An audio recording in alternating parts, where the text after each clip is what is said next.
As per the timeline provided by Assam State Election Commission, আপোনালোকে জানে আমি যোৱা 22nd জুলাইত draft electoral roll publish কৰিছিলোঁ আৰু claims and objections or timing আমি 5th Augustৰ পৰা 11th August লৈকে টাইম দিছিলোঁ তাৰ আণ্ডাৰত বহুতখিনি claims and objections আহিলে আৰু সেইখিনি প্ৰক্ৰিয়া শেষ হোৱাৰ পিছত আজি আমি 13 আগষ্টত ফাইনেল ড্ৰাফট লিষ্ট পাব্লিছ কৰিবলৈ লৈছোঁ আপোনালোকে চাব আমি প্ৰত্যেক কনষ্টিটুৱেন্সিৰ এগেইনষ্টত মেল ফিমেল ভোটাৰ্ছ কিমান আছে থাৰ্ড জেন্ডাৰ ভোটাৰ্ছ কিমান আছে টোটেল ইলেক্টৰ্ছ কিমান আছে সেইখিনি আপোনালোকৰ ওচৰত আমি তথ্যটো ৰাখি দিছোঁ মই এটা কৰি নাযাওঁ বহুত দীঘলীয়া হৈ যাব কিন্তু আপোনালোকে চাব যে টোটেলটো আমাৰ বহুত বেছি চেঞ্জ অহা নাই আমাৰ টোটেল 142 ভোটাৰ্ছ হে নেট ইনক্ৰিজ হৈছে যোৱাবাৰ যেতিয়া আমি 22 জুলাইত ড্ৰাফট ইলেক্ট'ৰেল ৰোল পাব্লিছ কৰিছিলোঁ তেতিয়া আমাৰ 3,50,325 মেল ভোটাৰ্ছ আছিলে আজিৰ ড্ৰাফটত আমাৰ 3,50,407 মেল ভোটাৰ্ছ আহিছে ফিমেলছ আমাৰ 3,50,280 ভোটাৰ্ছ আছিলে আজি আমাৰ 3,50,340 ভোটাৰ্ছ আছে থাৰ্ড জেন্ডাৰ আমাৰ 5 গৰাকী আছিলে যোৱাবাৰ এবাৰো 5 গৰাকী আছে আমাৰ টোটেল ইলেক্টৰ্ছ ইনক্ৰিজ হৈছে 7,610 পৰা 7,752 গোটেই তথ্যখিনি আমাৰ OERMS পৰ্টেলত অলৰেডি আপলোড কৰি দিয়া হৈছে যিমানখিনি আমাৰ ইণ্টাৰেষ্টেড কেণ্ডিডেটছ আছে বা পলিটিকেল পাৰ্টি মেম্বাৰ্ছ আছে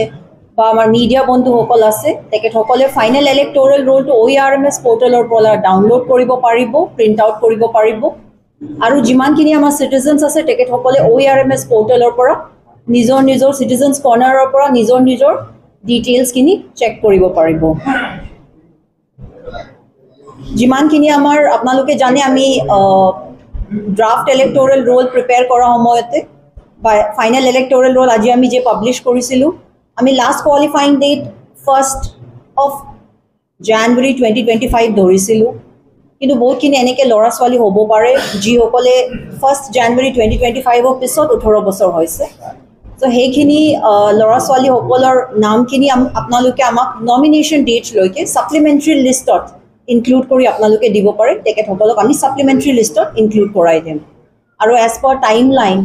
আমি 18 আগষ্টত আকৌ আপোনালোকৰ মাজত আমি আমাৰ টোটেল পলিং ষ্টেচনছৰ লিষ্টটো আমি পাব্লিছ কৰিম যোৱাবাৰ আমি যেতিয়া ড্ৰাফট পাব্লিছ কৰিছিলোঁ আমাৰ টোটেল পলিং ষ্টেচন লিষ্ট আছিলে 912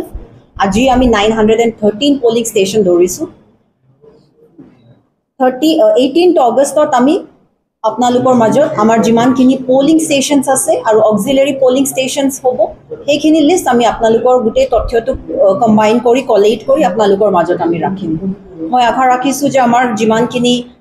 পলিটিকেল পাৰ্টি মেম্বাৰ্ছ আজি ইয়াত আহিছে আৰু মিডিয়া বন্ধুসকলে আহিছে তেখেতসকলৰ আমাৰ যিমান তথ্য আমি এতিয়া প্ৰেজেণ্ট কৰিছোঁ তাত একো আপত্তি নাই তেখেতৰো মানে বহুত ইয়াত ভালকৈ তেখেতসকলে ভাবিছে যে আমাৰ ক্লেইমছ এণ্ড অবজেকশ্যনছ প্ৰচেছটো ভালকৈ হৈছে